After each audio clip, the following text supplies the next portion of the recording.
জি আলহামদুলিল্লাহ। সম্মানিত কোরআন প্রেমী, আরবি ভাষা প্রেমী, ইসলাম প্রিয় ভাইরা, আমরা আজকে আরবি ব্যাকরণ তথা নাহু সরফ কোর্সের আজকের প্রথম পর্বে আমরা প্রথম যেই ক্লাসটা দিয়ে আমরা শুরু করতে চাই। আজকের ক্লাসটি আমরা দীর্ঘায়িত করব না, সংক্ষেপেই আমরা করার চেষ্টা করব ইনশাআল্লাহ। তো এটি হলো নাহু সরফের ক্ষেত্রে বিশেষ করে নাহু অংশের জন্য সর্বপ্রথম আমরা যে জিনিসটা জানা দরকার, টোটাল কাওয়াইদের ক্ষেত্রেই যে বিষয়টি আমাদের প্রত্যেকেরই নলেজে আছে এবং থাকা দরকার, সেটি হলো আমরা যে বিষয়টি পড়ছি এটার নাম হলো কাওয়াইদ। কাওয়াইদ মানে ব্যাকরণ, আরবি ব্যাকরণ বা আল কাওয়াইদুল আরবিয়া। আমরা এই ব্যাকরণকে ইংরেজিতে বলে হলো গ্রামার, এটা আমরা জানি। আরবিতে বলা হয় কাওয়াইদ। তো কাওয়াইদ শব্দটা এটি জমা, এটা ওয়াহেদ না, এটা হলো জমা। জমা মানে হলো বহু বচন, আপনারা সবাই জানেন। তো এটার ওয়াহেদ কি হবে? এটার ওয়াহেদ হলো কায়দা।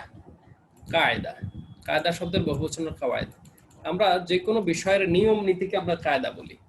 যেমন কোরআন মাজিদ শেখার যে নিয়ম নীতি তাজউইদ, সেটাকে আমরা কায়দা বলি।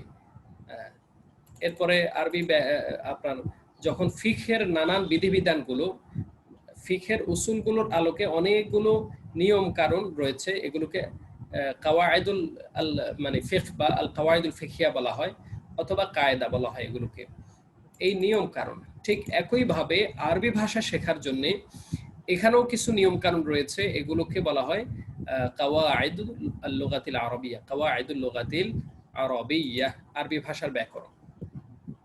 এই শব্দটা হলো কায়দা। আমরা জানি কায়দা হলো ফাইলাতুন ওজনে ওয়াহিদ মুআন্নাস, ইসমে ফাইলের সিগা, ইসমে ফাইল ওয়াহিদ মুআন্নাস। তো এখানে মূল অক্ষরটা কি? কফ আইন দাল। মূল অক্ষরটা হলো কফ আইন দাল।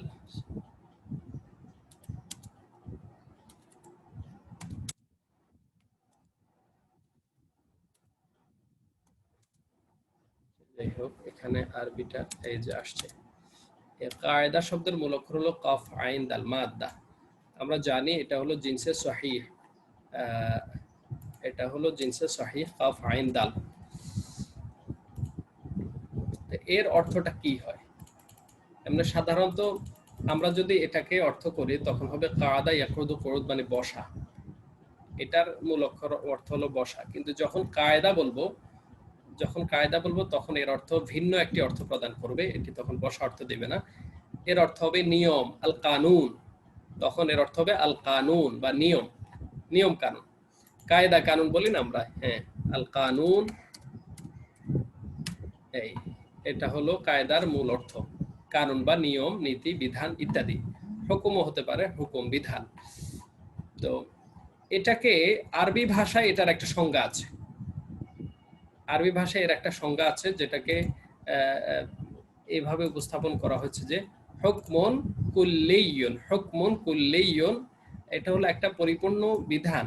কায়দা হলো এমন প্রতিটি পূর্ণাঙ্গ বিধান যেগুলো ইয়ানতাবিক প্রযোজ্য হয় আলা জামিউল জুজিয়াত, সকল অংশের উপরে। কায়দা হলো এমন একটা বিধান বা এমন একটা নিয়ম যেটি সকল অংশের উপর প্রযোজ্য হয়। সেটা কিভাবে আমরা দেখব, একটু প্র্যাকটিক্যালি দেখি। যেমন আমরা যদি বলি জা জাইদুন, জায়েদ আসলো। এই যে জায়েদ, এটা আমরা বিস্তারিত, যদিও নাহুর আলোচনায় আমরা বিস্তারিত পরে আলোচনা করব। এই যে জাইদুর মধ্যে ফাইল হলো, এই যে দম্মা হলো, পেশ হলো, এই পেশটা কেন হলো? এই পেশটা হলো কারণ জায়েদটা হলো ফাইল এখানে। অনুরূপভাবে আমরা যদি জায়েদের জায়গায় খালেদ দিয়ে দেই, জা খালিদুন, তাহলে এখানেও কিন্তু একই দম্মা হচ্ছে, পেশ হচ্ছে। এই যে জাইদুনের মধ্যে পেশ হচ্ছে খালেদ, কারণ জা ফাইলের ফাইল হলো জাইদ, জা ফাইলের ফাইল হলো খালেদ। দুইটাই ফাইল, আর প্রতিটি ফাইলের আমলটা একই রকম হয়। তাহলে এই জায়গায় যদি আমরা খালেদও দিলাম না, জায়েদও দিলাম না, দিলাম কি জা রাজুলুন, একজন ব্যক্তি আসলো, একজন লোক আসলো, একই আমল করলো, একই আরত, তাহলে বোঝা গেল প্রত্যেকটা ফাইল মারফু হবে। প্রত্যেকটা ফাইল যদি ওয়াহেদ হয় তাহলে এটা দম্মা বা পেশ যুক্ত হবে, এটা হালত রফা হবে। এটাই হলো এখানে একটা কায়দা। ফাইল কুল্লু ফাইলিন মারফু, প্রত্যেক ফাইল রফা যুক্ত হবে বা হালাত রফিতে হবে, এটার একটি চিহ্ন হলো দম্মা হওয়া, পেশ হওয়া। ফাইলের মধ্যে সাধারণত কি হয়, পেশ হয়। এই যে এটা একটা কায়দা, সুতরাং এই কায়দাটা প্রতিটি জায়গায় যখন এটা পাওয়া যাবে সেখানে এটা প্রযোজ্য হবে। এই সংজ্ঞাটা, এই কথাটাই বলা হচ্ছে, এটা হলো হুকমুন কুল্লিয়ুন, এটা হলো এমন একটা পরিপূর্ণ বিধান, কায়দা হলো এমন একটা পরিপূর্ণ বিধান, ইয়ানতাবিকু, যেটা প্রযোজ্য হয় আলা জামিইল জুজিয়াত, সকল অংশের উপর এটা প্রযোজ্য হবে। যত জায়গায় ফাইল পাওয়া যাবে একই রকম আমল হবে, যত জায়গায় মাফুল পাওয়া যাবে প্রত্যেকটা জায়গায় এমন একই আমল হবে, যত জায়গায় মাজরুর হবে একই আমল হবে।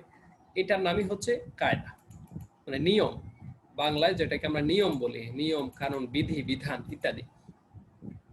তো সুতরাং আমরা আরবি ভাষার ব্যাকরণকে বলা হয় কি, কাওয়াইদুল লুগাতিল আরবিয়্যাহ। আরবি ভাষার ব্যাকরণ কাওয়াইদুল লুগাতিল আরবিয়্যাতি, আরবি ভাষার ব্যাকরণকে বলা হয় কাওয়াইদুল লুগাতিল আরবিয়্যাহ। এটা হলো আরবি ভাষার ব্যাকরণ। ব্যাস, এটা গেল প্রাথমিক কথা। এরপরে আমরা এখানে একটি বিষয় আমরা জানবো যে আরবি ভাষার ব্যাকরণের কয়টা দিক আছে, এখানে কি কি বিষয় আলোচনা করা হয়, এই ব্যাকরণের মধ্যে কোন কোন বিষয় আলোচনা রয়েছে বা এটার প্রকরণগুলো কি কি। এটা হলো 5 প্রকার।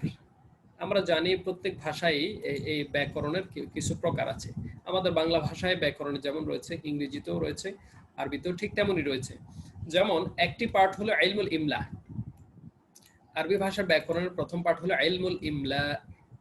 ইলমুল ইমলা মানে হলো বর্ণ প্রকরণ, বর্ণ প্রকরণ। আরবি ভাষার হরফগুলো নিয়ে এখানে আলোচনা করা যায়, আরবি হরফ 29টি, এগুলো কিভাবে লিখবো, কিভাবে উচ্চারণ করব ইত্যাদি। এটা লেখার রূপ হবে কি, এককভাবে আসলে কি হবে, মিলিত আসলে কি হবে, আলিফ লাম যুক্ত হলে উচ্চারণ কেমন হবে, আলিফ লাম ছাড়া আসলে উচ্চারণ কেমন হবে, এই যে হরফ নিয়ে যত আলোচনা, বর্ণ নিয়ে, এটা হলো ইলমুল ইমলা। এটাকে ইংরেজিতে বলে অর্থোগ্রাফি, অর্থোগ্রাফি। দ্বিতীয় হলো ইলমুস সরফ। ইলমুস সরফ, ইলমুস সরফ হলো শব্দ প্রকরণ, শব্দ প্রকরণ, এটাকে ইটিমোলজি বলে ইংরেজিতে। শব্দ প্রকরণ, শব্দ নিয়ে আলোচনা করে। এরপরে ইলমুন নাহু, তৃতীয় পার্ট হলো ইলমুন নাহু, বাক্য প্রকরণ। এখানে বাক্যগুলোর বিশ্লেষণ, বাক্য এর সংযোজনগুলো, বাক্যের অবস্থান ইত্যাদি আলোচনা করা হয়। আর চতুর্থ হলো ইলমুল বালাগা, যেটা হলো অলংকার শাস্ত্র, যে আরবি ভাষাকে সুন্দরভাবে উপস্থাপন করার জন্য যেই যে নিয়ম কানুনগুলো ফলো করা হয় সেগুলো এখানে আলোচনা করেছে। আমরা বালাগাত, ফাসাদ এগুলো আমরা পড়ি বা জানি, এ সম্পর্কে ধারণা আছে। বালাগাতটাও কিন্তু আরবি ব্যাকরণের একটি পার্ট, যদি আমরা এটা হয়তো এভাবে মনে করি না অনেকে, কিন্তু এটা বাস্তবিক অর্থে এটাও ব্যাকরণের একটি অংশ। এরপর 5 নাম্বার হলো ইলমুল উরুদ। ইলমুল উরুদ হলো ছন্দ প্রকরণ, ইলমুল উরুদ ছন্দ প্রকরণ। এই যে আরবি ভাষাকে মানে ছান্দনিকতা, কাব্যিক রস এবং সাহিত্যিক যে বিষয়গুলো আছে সেটা এই অংশে আলোচনা করা হয়। তাহলে এই 5টা পার্ট আমরা পেলাম যেগুলো কাওয়াইদুল লুগাতিল আরাবিয়ার অংশ, ইলমুল ইমলা, ইলমুস সরফ, ইলমুন নাহু, ইলমুল বালাগা, ইলমুল উরুদ। আমরা আমাদের এই কোর্সে আমরা বেসিক্যালি জোর দেব ইলমুস সরফ এবং ইলমুন নাহু।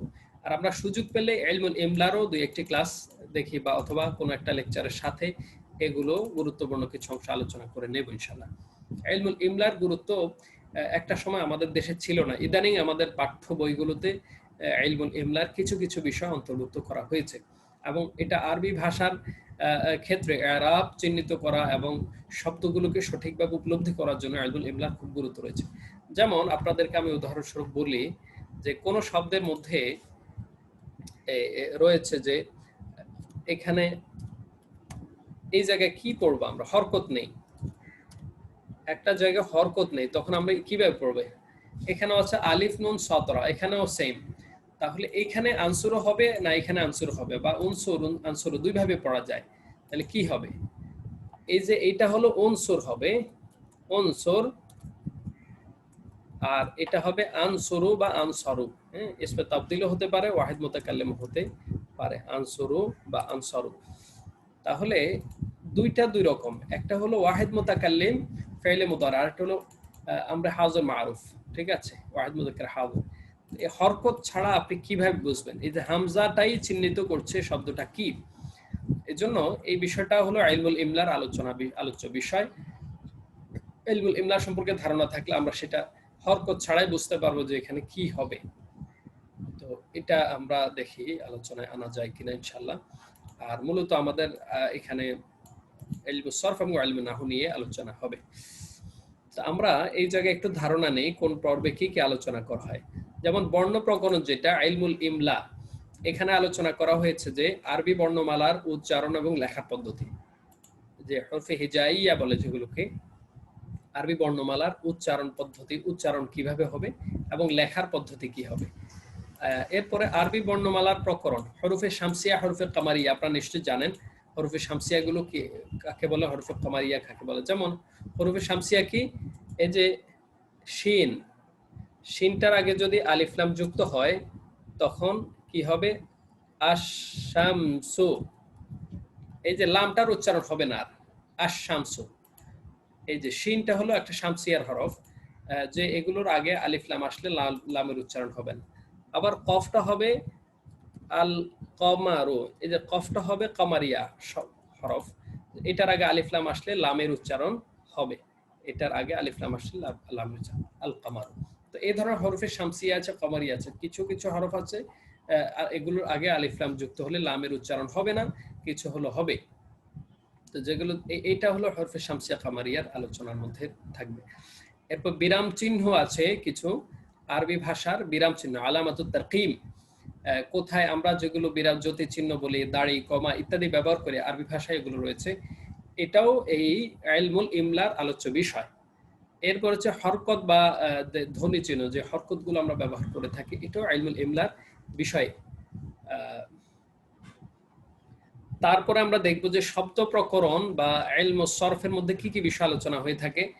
এখানে শব্দের পরিচয় এবং প্রকারভেদ, যে তারিফুল কালিমা ওয়া আনওয়াহু, এগুলো আলোচনা হয়। শব্দের রূপান্তর আলোচনা, তাসরিফুল কালিমাত, এই যে শব্দগুলো যে নানান রূপ পরিগ্রহ করে, এটা আলোচনা করা হয়ে থাকে। আনওয়াউল ফেল, বিভিন্ন প্রকার ক্রিয়ার ফেলগুলো আলোচনা করা হয়, মাদি, মুদারে, আমর, নাহি, মারুফ, মাজহুল, এগুলো।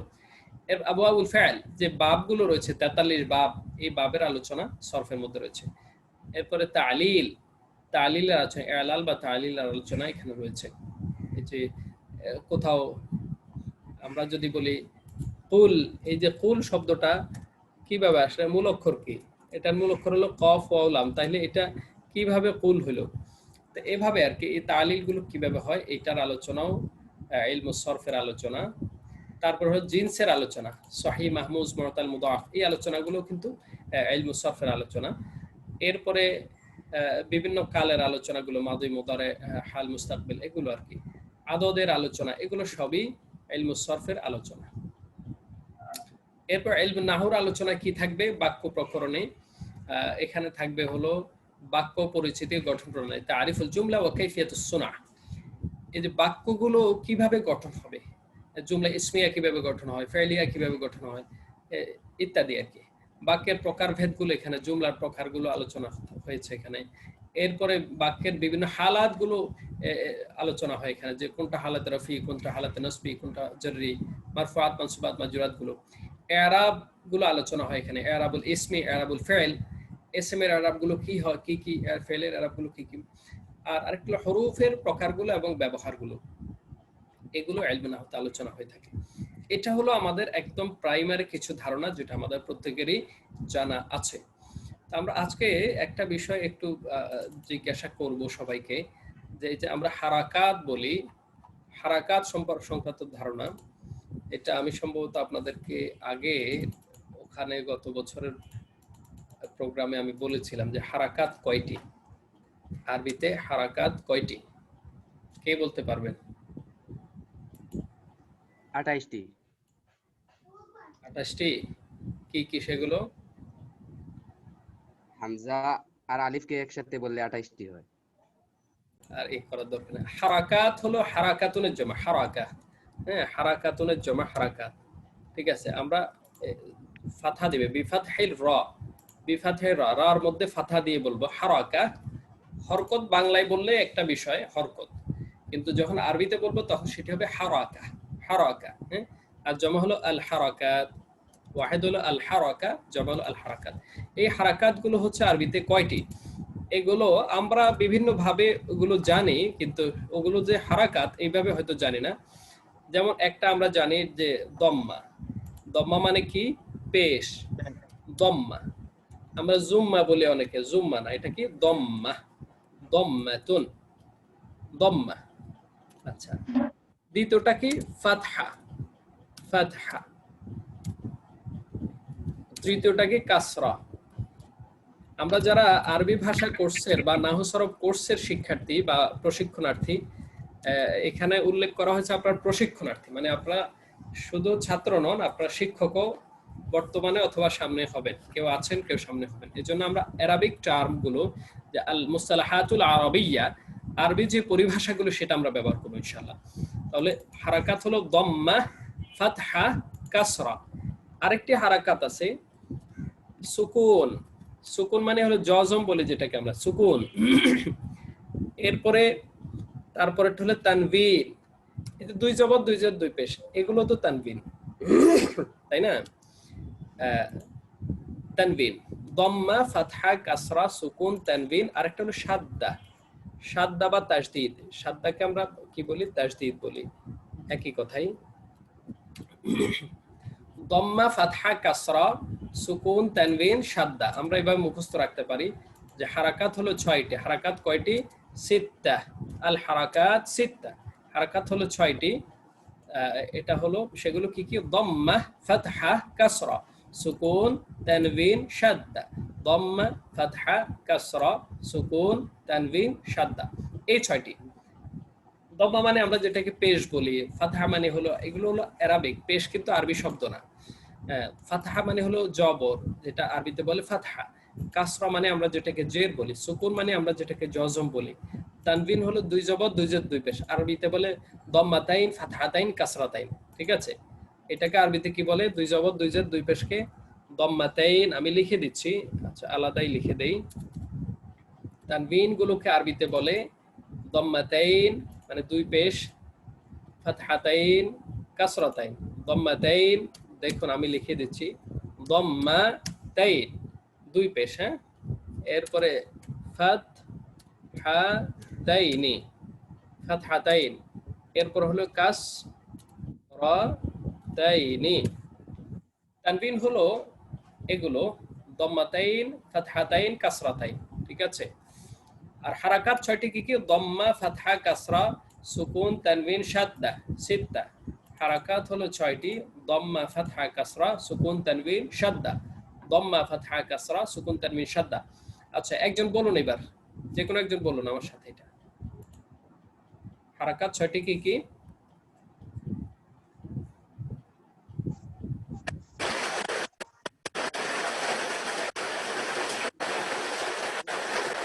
حركات صوتي والشدة. আচ্ছা, দম্মা, ফাতহা, কাসরা, সুকুন, তানবিন, সাদ্দা। এই 6টি হলো হারাকাত। ঠিক আছে? দম্মা, ফাতহা, কাসরা, সুকুন, তানবিন, সাদ্দা। সাদ্দা মানে তাজদীদ। আর তানবিন গুলোকে আমরা কিভাবে বলবো? দম্মাতাইন, ফাতহাতাইন, কাসরাতাইন। এই তিনটাকেই একটা ধরা হয়েছে তানবিন। দম্মাতাইন, ফাতহাতাইন, কাসরাতাইন, যেটাকে আমরা বাংলায় বলি দুই পেশ দুই জবর দুই জের, এগুলো হলো তানবিন। তাহলে এই 6টা দম্মা, ফাতহা, কাসরা, সুকুন, তানবিন, সাদ্দা, এগুলো হলো হারাকাত। এই হারাকাত গুলো আমরা ব্যবহার করে থাকি। এরপর আরেকটি জিনিসও আমি প্রথম ক্লাসে বলে থাকি যে সুকুন এবং সাকিন, সুকুন এবং সাকিন এই দুটার মধ্যে পার্থক্য কি? মাল ফারকু বাইনা সুকুনি ওয়া সাকিন। সুকুন এবং সাকিনের মধ্যে পার্থক্য কি? কে বলতে পারবেন? মান ইয়াস্তাতিউ আন ইউজিবা, উত্তর দিতে পারবেন কে? সুকুন এবং সাকিন আমরা বলি তাই সাকিন, অমুক সাকিন, হ্যাঁ, বিভিন্ন হরফে যখন জজম হয় আমরা এটাকে কি বলি? সাকিন বলি। আসলে সাধারণ লোকদের শেখা আর আলেমদের শেখা দুইটার মধ্যে একটু ব্যবধান থাকবে। তারা মানে ব্যবধান বলতে বিশুদ্ধতা থাকবে, আমাদের শিক্ষার মধ্যে বিশুদ্ধতা থাকবে, আর সাধারণরা সাধারণভাবে বলে যাবে, যেটা হয়তো ভুল হতে পারে। আমরা বলার ক্ষেত্রে এগুলো খেয়াল করব। সুকুন হচ্ছে চিহ্নটা, যেমন বার মধ্যে যদি সুকুন হয় এভাবে দেখা যাবে, নুনের মধ্যে সুকুন হলে এভাবে দেখা যাবে। এই যে সুকুন, এই চিহ্নটা, এটা হলো সুকুন। আর যার উপর সুকুন হয় সেটি হলো সাকিন। যেমন এখানে সুকুন হলো কার উপরে? সুকুন হলো বার উপরে, বাটা হলো সাকিন মানে সুকুন যুক্ত। নুনের উপর সুকুন হলো, নুনটা হলো সাকিন, সুকুন যুক্ত হরফ। ঠিক আছে, যেমন আমরা যদি একজন ব্যক্তিকে দেখি যে টুপিওয়ালা, ঠিক আছে, টুপিওয়ালা, তাহলে টুপিওয়ালা ব্যক্তিকে বলা হবে সাকিন, আর টুপিটার নাম হলো সুকুন। বুঝে আসছে? যদি কাউকে বলি যে উনি টুপিওয়ালা, মানে ওনার মাথায় একটা টুপি আছে, তো টুপিটা হলো সুকুন, আর যে যার মাথায় টুপি আছে তিনি হলেন সাকিন, মানে টুপিওয়ালা। বুঝে আসলো? এখানে বায় যখন সুকুন হয় তখন হবে বাটা হবে সাকিন, সুকুন যুক্ত হরফ, আর যে চিহ্নটা হবে সুকুন। ঠিক আছে, চিহ্নটা হলো সুকুন, এই চিহ্নটা হলো সুকুন।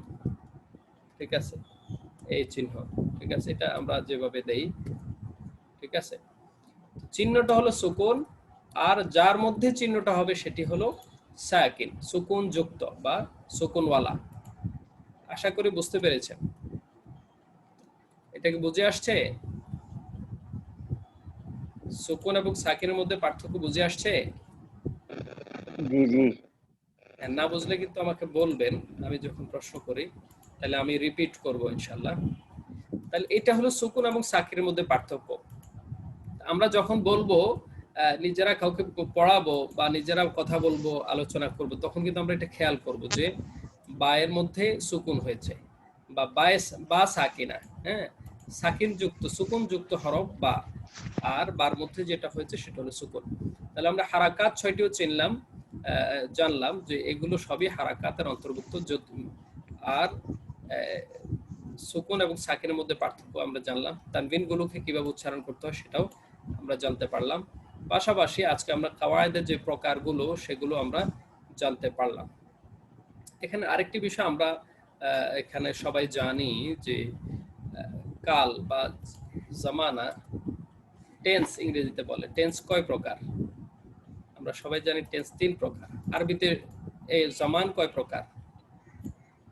আরবিতে জমান বা কাল কয় প্রকার? 3 প্রকার। কি কি? মাজি, হাল, মুস্তাকবিল। মাশাআল্লাহ, মাজি, হাল, মুস্তাকবিল। যদি আমরা মাজি মুদারে পড়ি, এটা হলো ফেলের প্রকার, বেদের মধ্যে মাজি মুদারে আসবে, কিন্তু মুদারের মধ্যেও দুইটা কাল আছে, একটা হলো হাল আর একটা মুস্তাকবিল। তাহলে কাল হিসেবে 3 প্রকার আমরা বলবো, একটা হলো মাদি, আর একটা হাল, আর একটা মুস্তাকবিল। মাদি, হাল, মুস্তাকবিল, অতীত, বর্তমান, ভবিষ্যৎ। অতীত, বর্তমান, ভবিষ্যৎ, এটা হলো জামানের মধ্যে। জামানের বহুবচন কি কে বলতে পারবেন? জামউ জামান, জামানের জমা কি? আজমিনা। আজমিনা, মাশাআল্লাহ, আজমিনাতুন। জামানের বহুবচন হলো কি? আজমিনাতুন। আজমিনা। জি। আচ্ছা, আমরা একটু আগে বলেছিলাম যে কায়দা, কায়দার বহুবচন কি? কায়দা। কায়দার বহুবচন কি? কায়দা। না, কায়দার বহুবচন কি? ওয়াইদ। কায়দার কাওয়াইদ। বহুবচন হলো কাওয়াইদ। কায়দার বহুবচন হলো কাওয়াইদ। আচ্ছা, জামউ কায়দা, কাওয়াইদ। ঠিক আছে, কাওয়াইদু। জামানের জমা হলো আজমিনা, কায়দার বহুবচন জমা হলো কাওয়াইদ। কাওয়াইদ। এরপর আমরা দেখব, এই যে আমরা বচন বলি, বচন, বচন কয় প্রকার আরবিতে? 3 প্রকার। কি কি?